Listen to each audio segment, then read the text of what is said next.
한때 설국 열차라는 영화가 있었습니다. 그 영화의 내용은 지구의 온난화 때문에 온도가 올라가게 가서 여러 가지 문제가 발생하게 되자 사람들이 온도를 낮추는 CW7 화학물질을 비행기로 대기권에 뿌리게 됩니다. 그런데 그 효력이 너무나 커서 지구의 온도가 급격히 떨어집니다. 그래서 지구 전체가 이제는 얼어붙은 빙하기가 되고 말았습니다. 이때 한 사람이 또 특별히 제작된 열차를 만들게 됩니다. 이 열차는 특수 엔진이 있어서 열차 안에 항상 적당한 온도를 유지하고 사람들이 살 수 있게 만들어 줬습니다. 인류의 종말의 순간에 이 열차에 탄 사람들만 살아남게 되었습니다. 그런데 이렇게 달리는 열차 안에 사람들 가운데서도 꼬리칸에 탄 사람들은 헐벗은 채 창도 없는 비좁은 화물칸에서 바퀴벌이를 길러서 만든 과자 같은 것을 먹고 연명하고 있습니다. 반대입니다. 비탄 티켓으로 탑승한 앞쪽 칸에 탄 사람들은 술과 마약이 난무하는 사치 속에서도 여전히 호화롭게 살아가고 있습니다. 그리고 맨 앞칸에는 바로 이 열차를 만든 신과 같은 존재가 엔진을 살피며 설국 열차를 지배하는 것입니다. 이렇게 온 인류가 멸망하고 간신히 이렇게 설국 열차에 타서 겨우 살아난 사람인데도 불구하고 이렇게 사랑하지 못하고 서로 협력하지 못하고 있는 것입니다. 어쩌면 이것이 우리 인간의 단면이라고 할 수 있는 것입니다. 오늘 읽은 우리 본문의 말씀에도 세 종류의 사람이 나타나고 있습니다. 이런 사람들을 통해서 우리의 신앙과 삶이 우리 하나님 보시기에 합당한 사람이 되시기를 소망합니다. 첫째 나타나는 사람은 하나님을 무시하는 사람들입니다. 유명한 무신론 철학자 로버트 잉글솔이라는 사람이 어느 날 큰 광장에서 청중을 모아놓고 무신론 강의를 하고 있었습니다. 강연이 절정에 달하였을 때 그 사람은 자신의 시계를 풀면서 매우 흥분된 여조로 신에 대한 도전장을 내었던 것입니다. 이렇게 말합니다. 신이여, 내가 앞으로 5분의 시간을 주겠소. 나는 5분 동안 당신을 저주할 것이요, 만약 당신이 살아있다면 나에게 형벌을 내리시오라고 도전장을 내었습니다. 그리고 5분 동안 정말 입에 담을 수 없는 저주로 신을 모독한 발언을 계속하였습니다. 그리고 5분 후에도 계속 연단에 서 있게 되자 그는 의기양양한 목소리로 이렇게 말을 했습니다. 여러분 보셨습니까? 이만하면 신이 존재하지 않는다는 사실은 충분히 입증되었습니다 라고 의기양양하게 외쳤습니다. 그때 저 뒤편에 있던 한 노인이 이렇게 말을 했습니다. 나는 기독교인입니다. 내가 감히 당신의 연설을 평가한다면 당신은 오늘 신이 존재하지 않는다는 것을 증명하고 있는 것이 아니라 당신은 신과는 아무 상관이 없는 사람이라는 것이 증명되었습니다. 내 경험에 의하면 나의 하나님은 내가 그분을 거스를 때 나를 책망하시고 때로는 나를 징계까지 하셨습니다. 나는 그대로 버려둘 수 없는 하나님의 자녀이기 때문에 그렇게 하신 것입니다. 그런데 하나님은 오늘 당신에 대해 침묵을 하고 계셨습니다. 오늘 당신에 대한 이 침묵은 바로 당신이 버림받은 사람인 것을 충분히 입증하고 있습니다 라고 그렇게 말했다고 합니다. 다시 본문을 돌아오게 되면 하나님의 명령을 받은 모세와 아론이 이집트 왕 바로를 찾아갔습니다. 그리고 하나님의 뜻을 전했습니다. 내 백성을 보내라. 그들이 광야에서 예배를 드릴 것이니라 하셨나이다 라고 하였습니다. 당시 이스라엘 백성들은 이집트에서 노예 생활을 하고 있던 때였습니다. 이 말씀을 들은 바로 왕은 의의가 없다는 듯이 대꾸를 합니다. 여호와가 누군가인데 내가 그 말을 듣고 이스라엘을 보내겠느냐? 나는 여호와를 알지 못하니 이스라엘을 보내지 아니하리라 하였습니다. 바로는 자신이 바로 태양신의 아들이라고 인식하고 있던 시절입니다. 자기가 신입니다. 그런데 감히 누구에게 경배를 하느냐는 것입니다. 애고방 바로는 이렇게 하나님을 인정하지 않고 무시하고 조롱하고 있습니다. 오늘날에도 이 바로처럼 살아가고 있는 사람들이 너무나 많다는 것입니다. 세상 문명에 빠져서 영적인 것에 대해서는 전혀 관심을 가지고 있지 않습니다. 눈에 보이는 세상의 영광에만 관심을 가지고 진리를 따르지 않고 있는 것입니다. 그 결과로 이 세상은 자꾸 강박해지고 사랑은 자꾸 식어져 가고 있는 것입니다. 이렇게 세 부류의 사람들 중에 하나님을 무시하는 사람들을 살펴보았습니다. 두 번째는 이제 하나님의 증인이 되는 사람들을 살펴보겠습니다. 중국인 기독교 지도자가 미국 사람들에게 말씀을 들하고 나서 질문을 받았다고 합니다. 그래서 어떤 질문을 하느냐면, 중국에는 이미 유교라는 종교가 있습니다. 그런데 왜 기독교를 전해야 하는 이유가 무엇입니까? 라고 물었습니다. 그러니까 그 사람이 그렇게 묻는 사람에게 이렇게 답변을 했다고 합니다. 거기에는 세 가지 이유가 있습니다. 먼저 첫째는 공자는 선생이었습니다만은 그리스도는 구세주였다는 것입니다. 그러니까 중국은 선생을 필요로 하기보다는 오히려 구세주를 필요로 하는 것이 첫째 이유입니다. 두 번째 이유는 공자는 죽었습니다. 그러나 그리스도는 사셨다는 것입니다. 그래서 중국은 부활하신 구세주를 필요로 하고 있다는 이유가 두 번째고, 세 번째는 공자는 어느 날 반드시 그리스도 앞에 서게 될 것입니다. 그리고 그리스도의 판단을 받게 될 것이기 때문에 중국은 기독교가 필요하다는 이유를 들었습니다. 그래서 다시 본문으로 돌아가면, 모세와 아론은 비록 이집트에 머물러서 종살이하고 있는 이스라엘 백성에게 이렇게 구원의 소식을 전하러 갔던 것입니다. 그 구원의 복된 소식은 하나님께서 조상들에게 약속하신 대로 이스라엘을 젖과 꿀이 흐르는 가나안 땅으로 인도해 주시겠다는 것이었습니다. 즉 애굽의 종살이에서 해방시켜 주시겠다는 것입니다. 출애굽기 3장 10절에는 이런 말씀이 있습니다. 이제 내가 너를 바로에게 보내어 너에게 내 백성 이스라엘 자손을 애굽에서 인도하여 내게 하리라 했습니다. 이러한 중대한 사명을 받은 모세는 하나님께 하소연을 하고 있습니다. 어떤 하소연이냐면, 이스라엘 백성들이 이렇게 늙은 내가 말하는 것을 어떻게 믿겠습니까? 라고 하소연하였습니다. 그러다 하나님께서는 그들에게 증거로 보여줄 두 가지 기적을 보여주었습니다. 첫째는 모세가 가지고 있던 지팡이를 던지자 뱀이 되는 것이었습니다. 모세가 깜짝 놀라서 피하자 하나님께서 그 꼬리를 잡아라고 하셨습니다. 그러자 다시 지팡이로 변했습니다. 이것이 첫 번째 보여주신 것이고, 두 번째 보여주신 것은 모세의 손을 이제 품에 넣게 하였습니다. 그러자 손에 나병이 발하여서 눈과 같이 휘어졌습니다.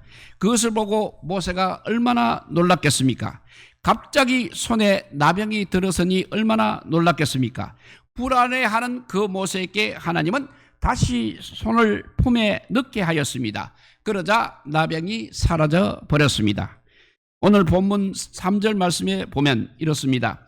그들이 이르되 히브리인의 하나님이 우리에게 나타나셨은즉 우리가 광야로 사흘 길 중 가서 우리 하나님 여호와께 제사를 드리려 하오니 가도록 허락하소서. 여호와께서 전염병이나 칼로 우리를 치실까 두려워하나이다 라고 했습니다. 모세와 아론은 이 포악한 독재자에 대항하여 어떤 군대라든지 어떤 무기도 없이 다만 하나님의 약속 하나만 의지하고 나아갔습니다.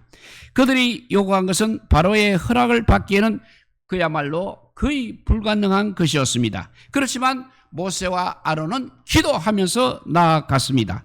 믿음으로 나아갔습니다. 우리는 이 땅을 향한 구원의 대사들이 모세처럼 되어야 하는 것입니다. 우리는 반드시 천국의 대변자들이 되어야 하는 것입니다. 하나님을 불신하고 자기의 이익에 눈이 어워져서 진리를 모른 채 살아가는 사람들에게 하나님의 살아계심을 증거하는 믿음의 사람들이 되어야 하겠습니다.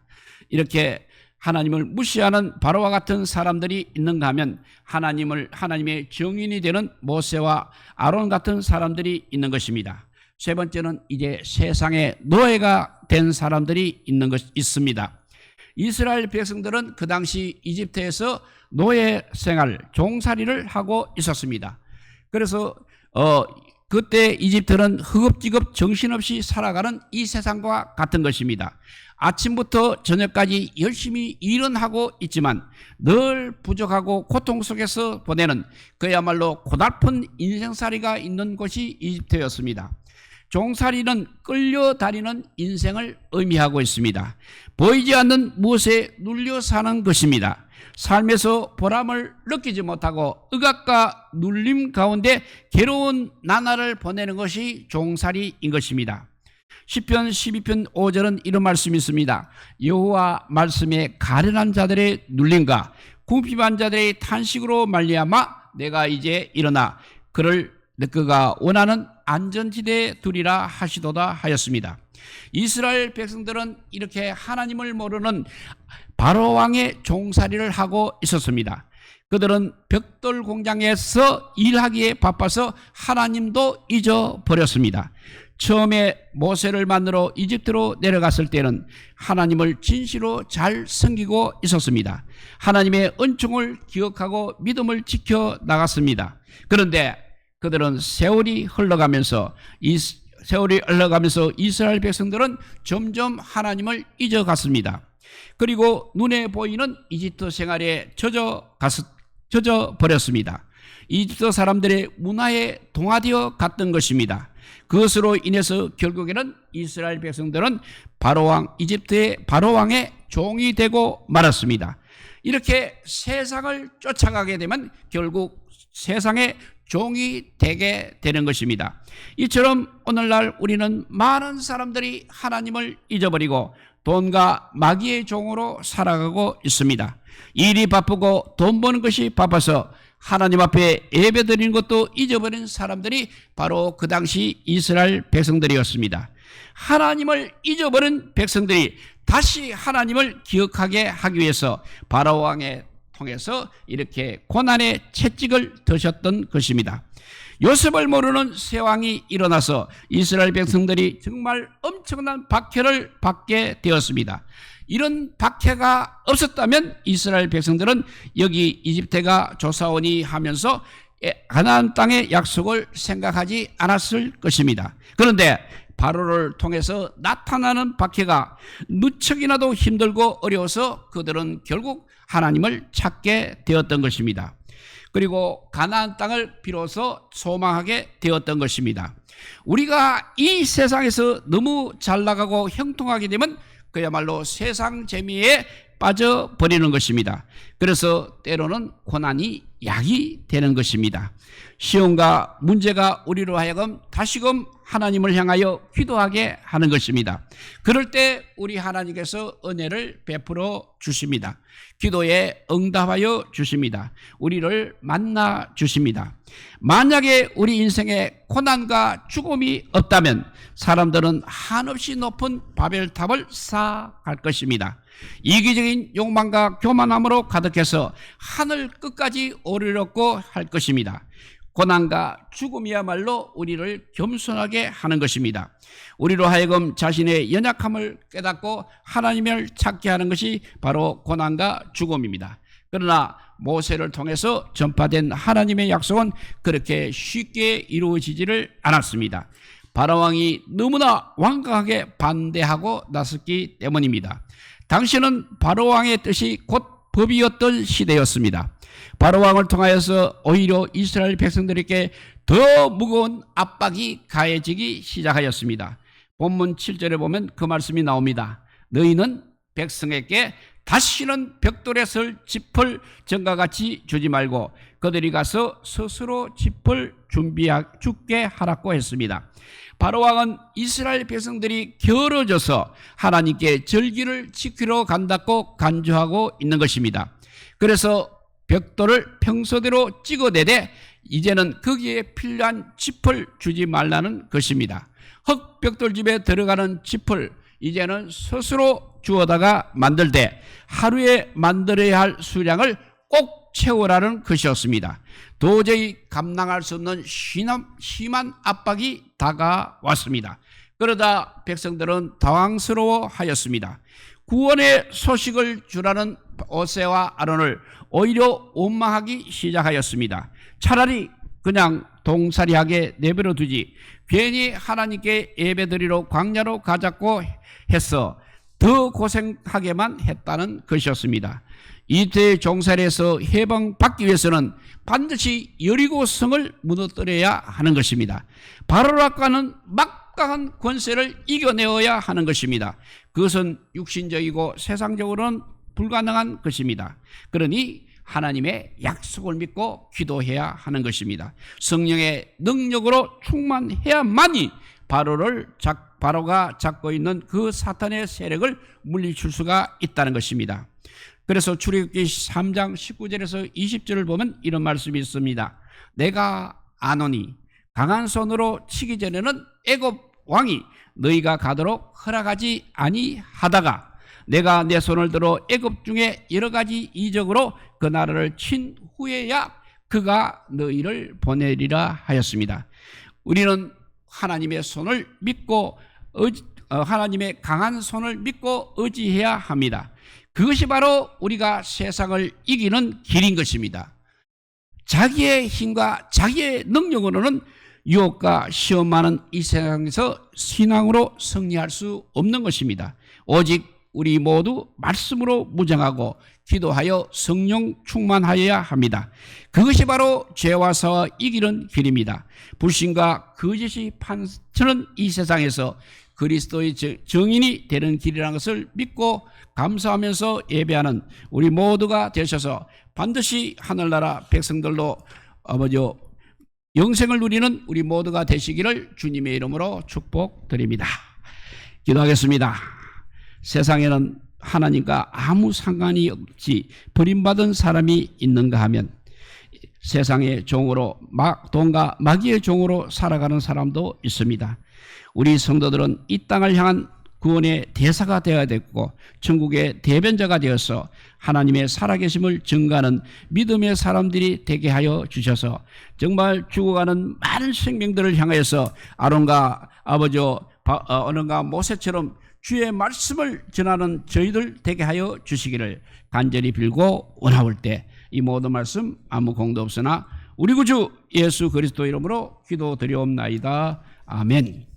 예, 찬송가 246자입니다. 나 가나안 땅 귀한 성에 우리 찬양하면서 봉헌 드릴 때